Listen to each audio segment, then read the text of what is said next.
I think we're ready to go. All right. Thank First you. Thing is determination of a quorum. Linda, do we have a quorum? Yes. Okay, great. And I'd like to turn it over to Sean for a chalice lighting. You want me to light it? Sure, that'd be great. Let's see here. There you go. Hi, y'all. Long time no see. So this reading was actually given by Linda Sperry for one of our board meetings, and we all really liked it. And I thought it was appropriate for today in kind of an interesting way. It's by Anne Lamott, and she wrote this. She said, "It's funny. I always imagined when I was a kid that adults had some kind of inner toolbox, full of shiny tools, the saw of discernment, the hammer of wisdom, the sandpaper of patience. But then I grew up and I found that life handed you these rusty, bent old tools like friendships, prayer, conscience, honesty, and said, do the best with these that you can. There will have to do. And mostly, against all odds, they do." I want to add to Anne Lamont's list of those rusty, bent old tools is community. And that is what we are here to celebrate today, to honor today, and to vote on today. Amen. Okay, thank you. The first order of business is approval of the minutes from last year's meeting. They are included in the annual reports book, and they were available online. It was in the link from the blast. Do I hear a motion to approve last year's minutes? Jolynn. And second, Mark. Okay, all those in favor? Yeah, be sure you raise your hand so that you're in the Zoomers too, because I can't hear the Zoomer people. So, and anybody opposed? Okay, I think we can go on. We have some awards here. Woohoo! And it is right here. And the first one we already gave. The Joan Gillen Award was for all our teachers. They were, it was given during the service, so all the kids could hear it too. And the teachers have done a fabulous job in the last 2 years really, in both doing religious education on Zoom and then religious education in the park. We had kids, some of Karen Magoon Pearson's kids called the park church because they didn't remember ever being here. So they used to say they were going to church when they went to the park. So it's a real revelation. Our next award is our Unsung Uu Awards. And I'm sorry to say both of our Unsung UUs are not here to accept their awards. They're both too busy being Unsung UUs, I think. So I am so it's no secret, but I've lost the element of surprise. But we have two of them this year. The first one is Tatiana Hauser. She has been a member for barely 2 years and has shown us the way to live her passion and work for social justice. When Russia invaded Ukraine, it was personal for her. Her Ukrainian and Russian heritage called her to ask us to engage in demonstrations on Sunday afternoons to show our support for Ukraine. What else could we do? Well, when Ukrainian refugees started arriving at our Mexican border, uprooted from their homes and their homeland, exhausted, overwhelmed with the enormity of what was happening, we knew we could do something more. They needed a landing spot and a chance to start over in the United States. We had an empty building that could provide the needed spot and volunteers to provide the resources and support they needed. Tatiana's passion and persuasiveness has been irresistible. I think a lot of you know that. She has truly shown us how to do social justice and brought us right along with her. Although the on-site room and board portion of this project is ended, Tatiana continues to work to obtain resources for Ukrainians. I passed a letter this morning that helps them get benefits that said we're still helping. So we're still doing things. And we have several members who are hosting some in their homes. So we're still engaged. So Tatiana, thank you for bringing us all along with you on this journey. You have shown us how to do it. So these flowers here are for our people, and we will have to, and and she gets a certificate. So I will put these out. Maybe she's online, but I didn't see her at all this morning, and she made arrangements for me to meet the other person that was picking up that letter. So, and the other person, these people should be no surprise to any of you. The other person is Steve Morihiro.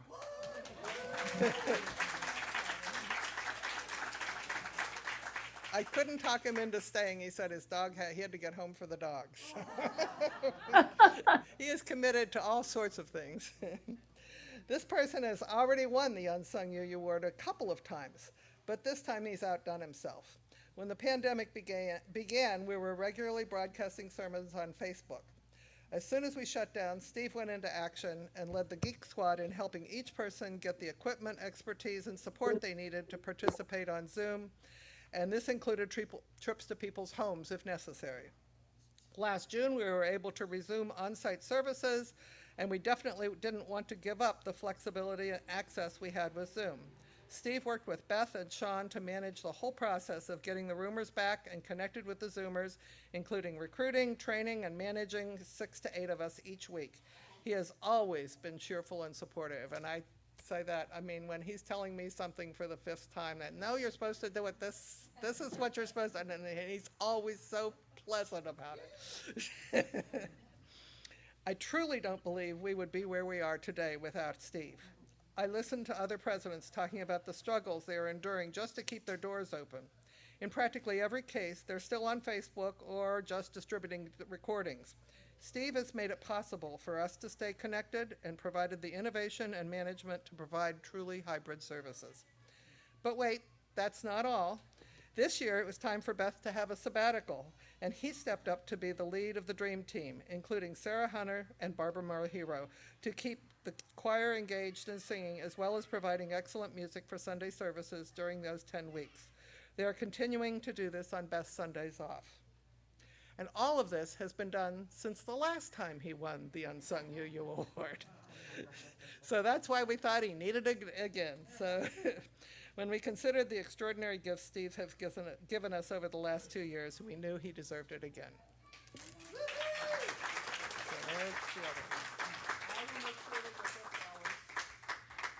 I will make sure they get their flowers and their award. No. Okay, and then we have one more here, which is the recognition of our 25-year member. And we have one person this year that has crossed that threshold, and that person is Clover Barrett.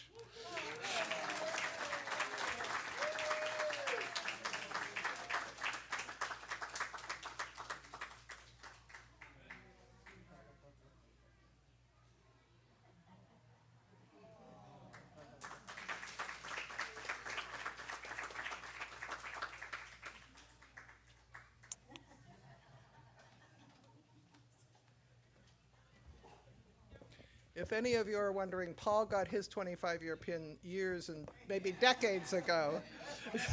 so he was the one that brought Clover in. So it's been a joy having them both a part of our congregation. The next thing is annual reports. I refer you to the annual report book. I promise you I'm not going to read all 53 pages of it to you.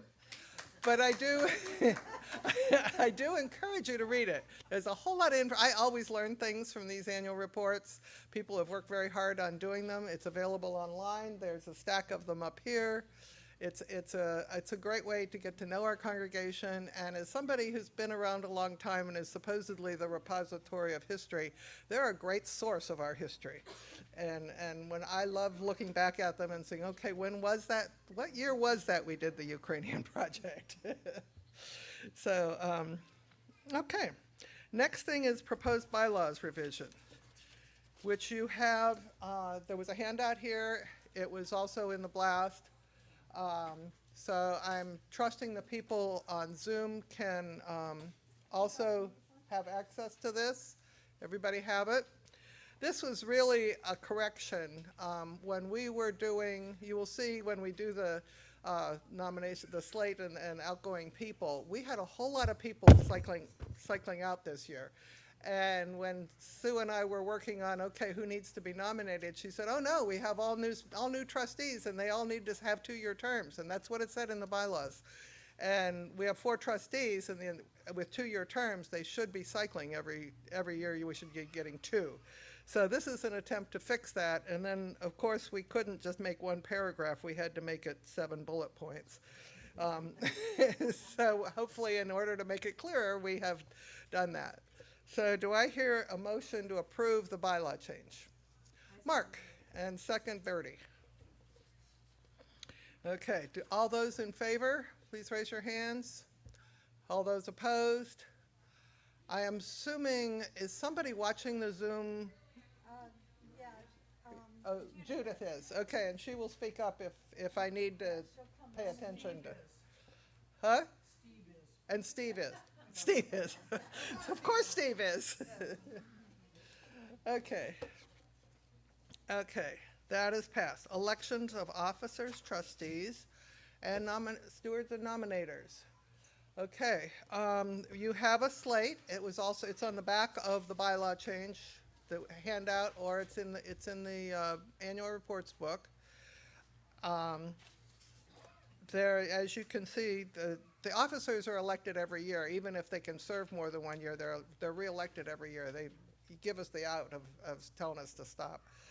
But trustees are 2-year terms. So assuming the bylaws are approved, so the terms will be for Phyllis and Bertie will be for 1 year, and Sharon and Laura are for 2 years. So as I call your name, I would like you to, just so everybody knows who everybody is. VP Finance, Joel Ibanez, just stand up. VP Programs, Judith Stamper, I think she's in the Victoria room. Recorder is Reverend Judy Tomlinson, and she is in Vermont. Treasurer is Meg Wilson. Meg, where'd you go? Is she in Victoria too? Okay. Tom Lockery is Bursar. Phyllis huh? Meg's here somewhere. Yeah. Phyllis Daniel for trustee. Bertie Reed. Sharon Lotion. And Laura Gethard Beach. Nominators are Marilyn Giss, Karen Kennedy, Lori Kluge, Evalu Goodwin-Noriega, and Eula Satan. And stewards are Don Martin, Sonny Harper, and Dave Carlson. Okay, do I hear a motion to approve the slate as presented? Dolly. And Bob, is that a second? Okay. All those in favor? Say aye, raise your hands. All those opposed? Okay, we're zipping through this. Okay, approval of the 22-23 budget. This is where I turn it over to Joel. Come on, Joel. I'm here. You're here. I'm here. What am I supposed to say on this? Just follow the, just follow it, yeah, the PowerPoint. Sure. Where's the PowerPoint? Oh. I don't have a copy of the PowerPoint. I don't have a copy of the Oh, PowerPoint. just follow it. I can just follow it here, Go right? to the next one. Okay, all right.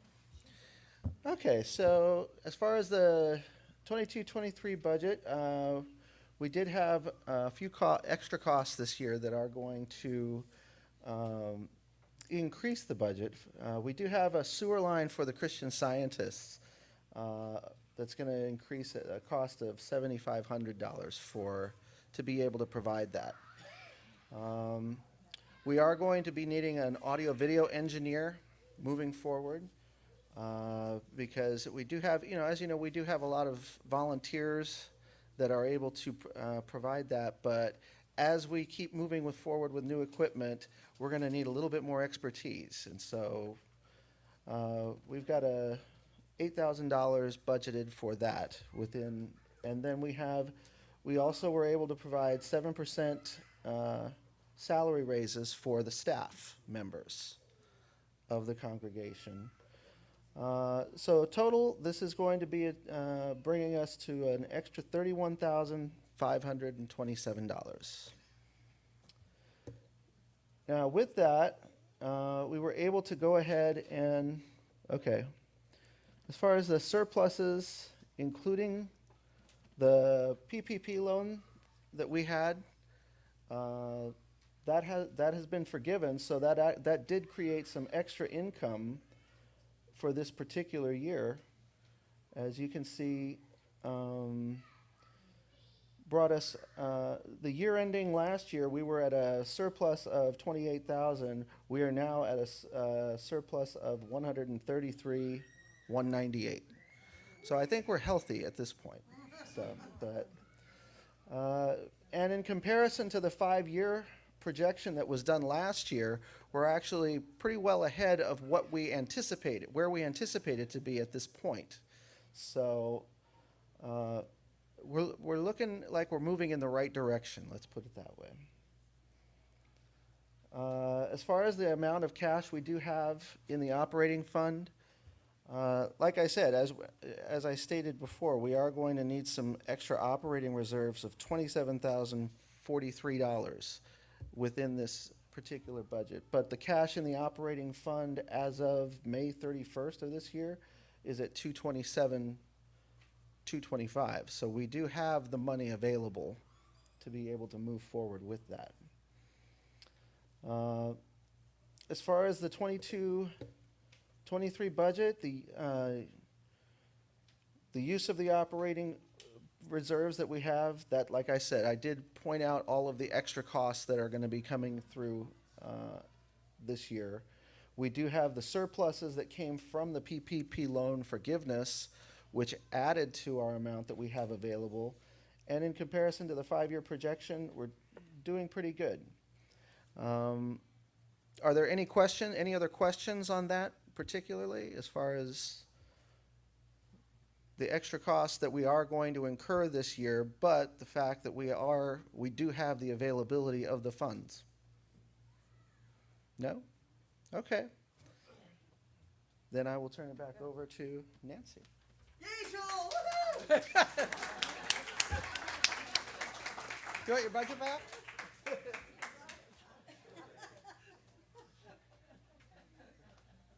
So yeah, so we focused on the presentation on the use of the reserves because that's the controversial part of it. The rest of it is all kind of same old.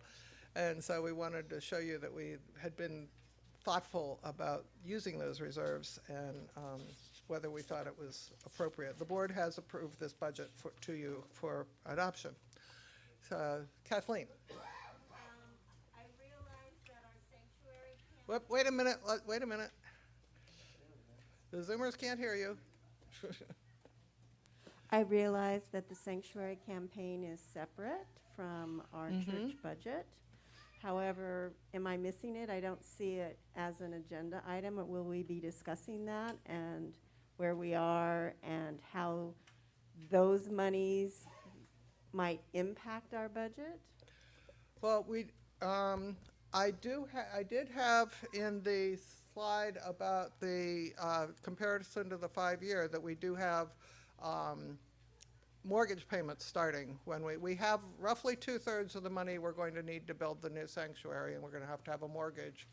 I stretched that out because obviously we don't have a new sanctuary yet, so we don't have a mortgage yet. So I moved it back some, but yeah, if you want to bring up the status of the sanctuary as part of new business, unless you think, I mean, we passed the approval of the sanctuary last February, and so there's really been no change. You know, I'll let Craig talk to it, but we've been stuck in the planning department for close to a year, and we're still hopeful momentarily that we'll be out of it. But so that's been the slowdown. But as far as we know, nothing's really changed. And yeah, I mean, that would be the thing that if the congregation said, well, we don't want to run a deficit, we want to put that money into the sanctuary, you have the power to do that. The board thinks it's better to use the operating funds. We're all super aware of inflation, and we have a great staff, and we want to keep them happy. The sewer thing we're going to have to do so that the Christian Scientists can have a bathroom, and the audiovisual engineer, that it is such a relief to have Jorge. Speaking from somebody who was doing that job, it's a huge relief. So that's the recommendation. Did you have something? I know that there's been a delay. I'm glad to hear you're thinking it's going to end shortly, but I didn't. My concern is the longer we are stalled in this city permit process, the more expensive the overall building of the sanctuary becomes. And course. yeah, of course. And that's when we talk about budget and monies and the health of the church and all of that, it just seems like it's all part of a bigger picture. Okay. So I was just wondering if we have any more information to share today at the annual meeting. Is Craig left again, right? Oh, there you are. Do you want to talk to it? Sure. Maybe I'll come up front. Sure. So as Nancy said, we are in the planning department at the city for getting our plans approved, and then it goes to the building department where they actually issue the permits. So we've been in this process with the planning department for way too long. Kind of a short little synopsis. When we started this back last July, the planner was an experienced planner who actually worked on this project when we first bought this property years ago. So she was familiar with it. And we submitted the plan to her, and she said, oh, this looks good. No, I don't see a lot of problems. Well, then she left. And we got a brand new planning employee who didn't have a lot of experience or doesn't have a lot of experience. And so we've had struggles every step of the way that we've had to resubmit 5 times. Normally, you do it once. Usually you get it through on the first or second try. 5 submittals. So the word we have is we're this close. You know, there have been phone calls to supervisors and other supervisors, and they all assure us that we're almost there. And as of last week, we heard that we're really almost there. So I'm one of those, I have to see it to believe it, and I think we're almost there, but we're getting very close. You know, they've kind of run out of things to ask us. So, and we've given them everything they've asked for, but it's just been this one hurdle that we're still trying to get across. Do you have a question? Why is it? Are they delaying it because it's going to be 501c3, not paying taxes? No, I think it's pretty much the inexperienced planner that he, you can imagine a new employee, he wants to do a good job, so he's doing everything by the book and looking at everything. We had to open up our parking study, which is a huge ordeal, which was already done with the last time we did this, and the other experienced planner says, well, you shouldn't have a problem with your parking. Well, she's gone, and the new guy's here saying, oh, we have to look at the parking. And it opened up this huge Pandora's box. So that was a delay. And there's been other similar kind of situations. So we're kind of blaming this new guy, the new planner who's been the delay of all things. So, Could you share the mic? We can't hear. I'm just curious, is there any approximate date that we might start tearing down the building?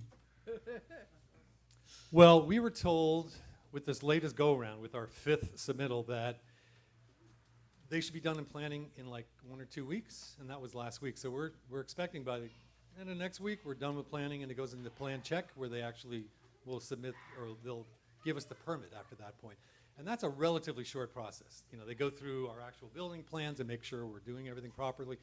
So we're told that can be 3 to 6 weeks. So if with any luck, a couple months that we start getting into the building of stuff. Hang on a sec. I see another couple questions here.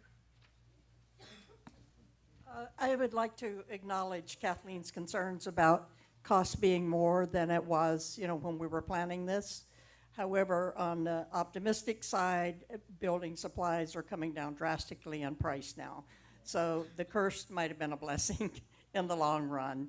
That remains to be seen. And supplies are loosening up. I know I have a company that supplies windows, the largest window and door people in the country. Anderson Windows was out like 300 weeks or something on orders, and now this is Well Windows, and they're down to like 14 weeks on supplying. So hopefully it's going to work in our favor, because it couldn't be any higher than the peak. Thank you, Audrey. Jeff? Has engineering or building reviewed the plans at all at this point? No, the engineering and the building department, or is it just the planning department that's been reviewing it? Well, we submit everything in the submittal, so then it gets... Use the mic. Use the mic, yeah. When we submit to the city, it includes all the information they've asked for. It's pretty.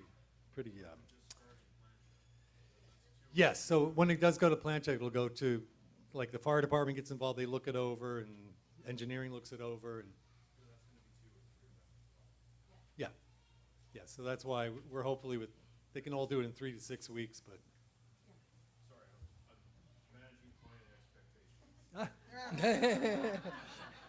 Got it. Jeff doesn't think 3 to 6 weeks. Well, all right. 6 to 8 weeks? Please use the mic. We're basically throwing ourselves at the mercy of management, saying, look, we've been mired down in this process, and a lot of it's not our fault. We're blaming them for their inexperienced employees. So we're appealing to them, saying, please help us expedite through the next process, which plan check's pretty straightforward. You have a plan, and either it's right or it's wrong based on their standards. So we don't think that's going to be the holdup.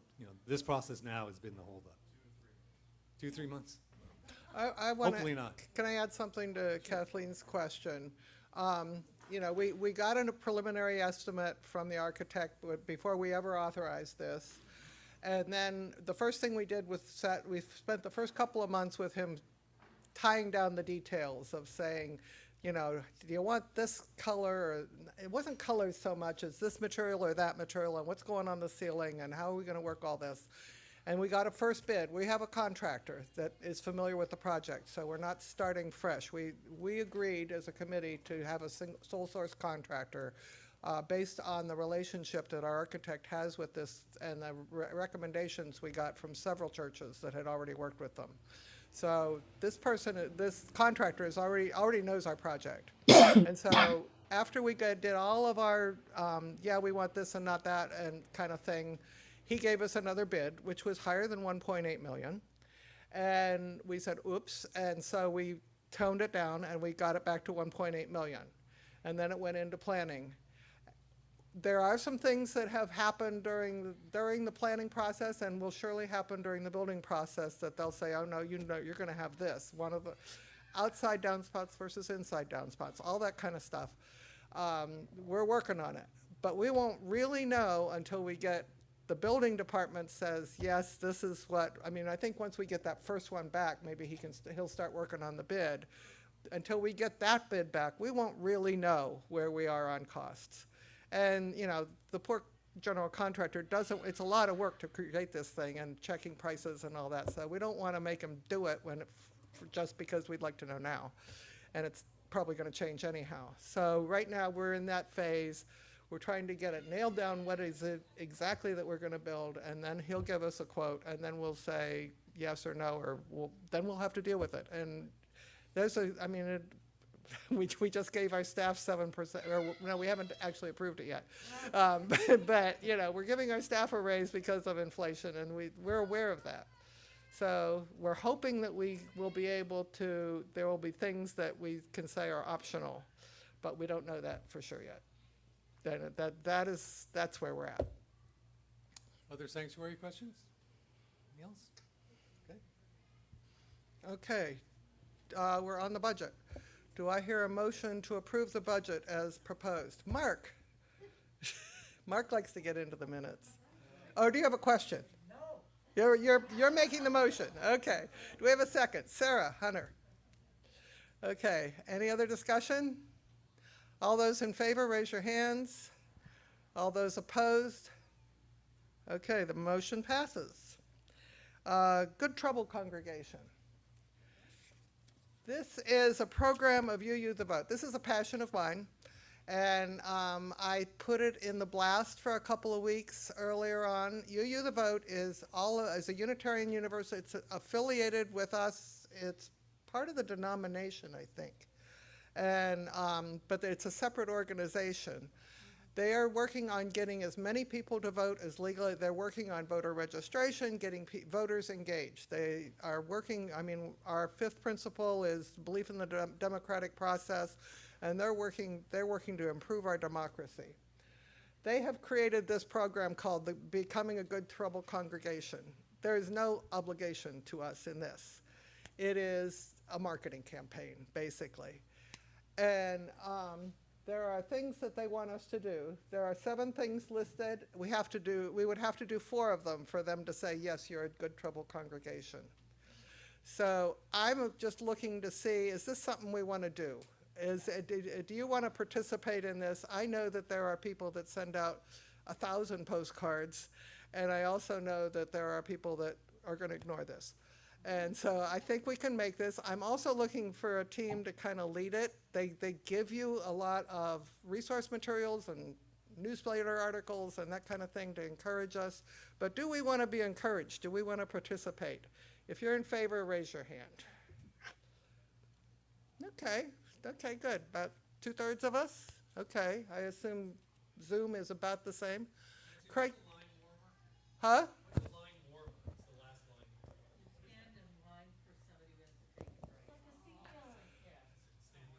Yeah. In California, we don't need line warmers, so we don't know what they are, because we have a voting system that is so open, we hardly have lines. Jacques? My question would be, how would we know who to contact? Well, Are we that's what going I'm looking blind? for, a couple of people that want to organize this, so I mean, please talk the to me. UUA is not going to provide us a list of potential voters in Orange Oh, County. yeah, but UU the Vote will do that. They will give you phone calls to make, they will give you postcards, they will give you addresses. Audrey, we could do it through Wave. It doesn't have to be through UU the Vote. I'll volunteer, we want volunteers. Great, thank you, Audrey. Gabrielle? Okay, is the way that this might work that whoever does one of the things on this list in a given year will contract Audrey or whoever it is to let them know? Yeah, my vision is that we have a Google Doc out there that we're all available, we're all have access to, and we just fill in when we've done these things so that we can keep track of it. Did I hear Elaine wanted to talk? No? Okay, Dolly? I was agreeing with Audrey, and I would be able to help as well. Oh, thank you. Haven't Woohoo! organized these things before. Okay, I think Dolly had a. I have a question, just out of curiosity, is this program being pushed through all the UU churches that are in Yes. Republican states? Yeah, it's a program of the denomination. I mean. This is a UU effort called UU the Vote, and it is available to all congregations in every single state. So it's for promoting what we consider a democratic society. So you don't have to be Republican or a Democrat, just like you don't have to be a Christian or an atheist to be a UU. This is open to everybody to participate. Thank you, Sarah. Gabrielle? Okay, by way of additional clarification, when I've made phone calls in the past, they've been to voters in another state that was sort of not as heavily Democratic, but was sort of a swing state. Mm-hmm. So that's a frequent practice with phone calls and also with postcards.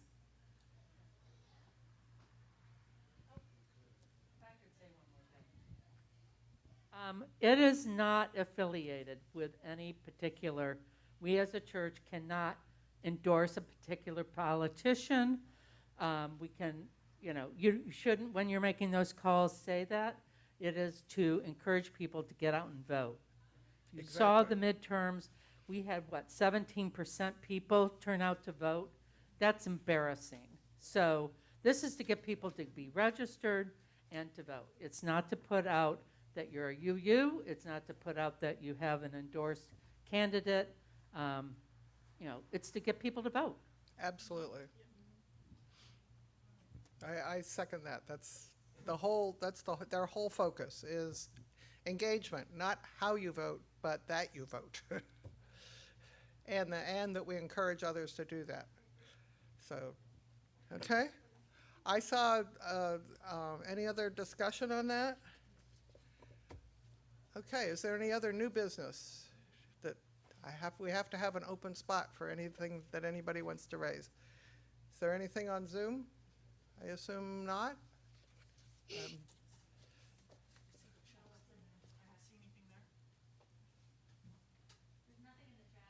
Okay, thank you. Thank you. That's what I needed to hear. Okay, appreciation and recognition for those completing service. These are all the next slide is all the people who are leaving their elected positions, who are not re-upping for whatever, either because they're not eligible to or because they chose not to. And I just want all of them, let me call them off because they need to be recognized. So please stand and be recognized. Linda Sperry, Sarah Hunter, Deborah Quam, Corey Brown, Carolina Tercera Brandon, Eula Satan, Christy Montgomery, Sunny Harper, Bertie Reed, Sue Quam, April Stilson, and Mary Smithberger.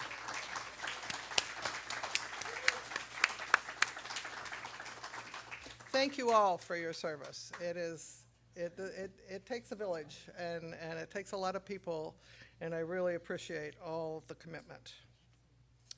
Installation of elected officers.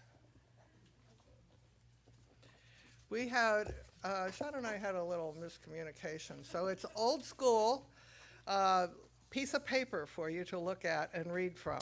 So I know you don't know what to do with this, but if you didn't get one up front, you'll need it because we don't have it on a slide.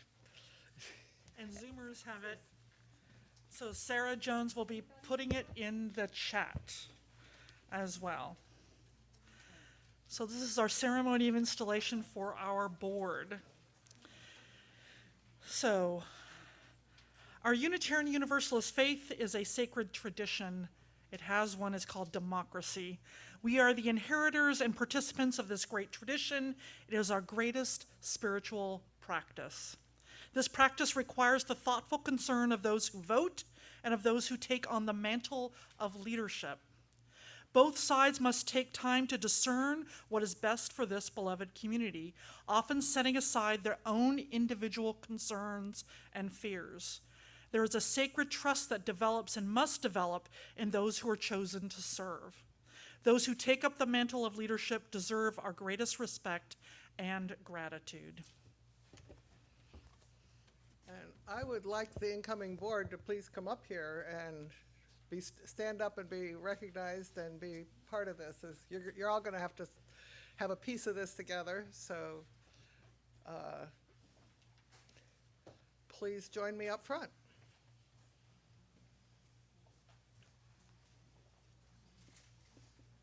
Thank you so much. Serving in a democracy is not always easy. It means listening to voices you might rather shut down. It means placing the concerns of the church ahead of your own. It means sometimes sacrifice and hard work. But it also means learning to hear passion and concern in the voices around you, as well as discovering your own. It means honoring with gratitude those who serve. It means nurturing and loving this beloved community. To all of you, I am grateful. Let us together install these members. These words of installation, we affirm our choice of you to guide the life of our church during the next year. We place our faith in your leadership and your willingness to set aside time from personal concerns and commitments. Mute yourself. Sorry. We will join with you in efforts to enrich and grow this religious community.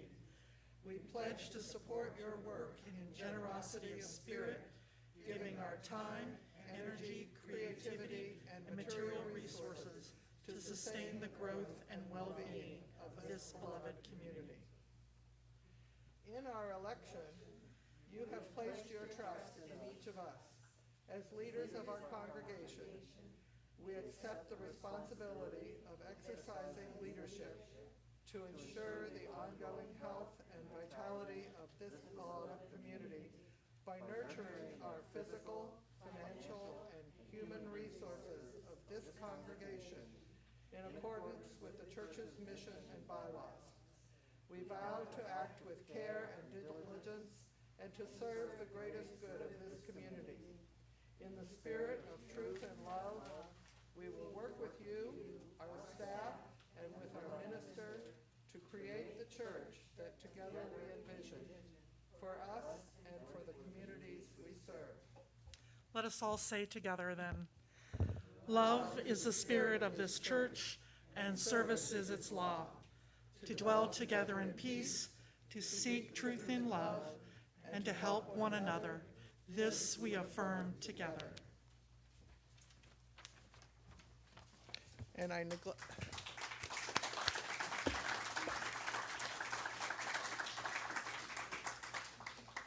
neglected to say that we have a joint board dinner of the outgoing board and the incoming board tonight, and there will be more appreciations coming. So just wanted to let everybody know that there's more to come. So hearing no other business, I think we are done. Is there anything else? Do I hear a motion to adjourn? I just want to say we have 61 either on Zoom or in the room, which is awesome. Cool. Very nice. Thank you all. Thank you all. Okay, do I hear a motion to adjourn? Mark. And Bob. Anybody opposed? Okay. Thank you all. I really appreciate it.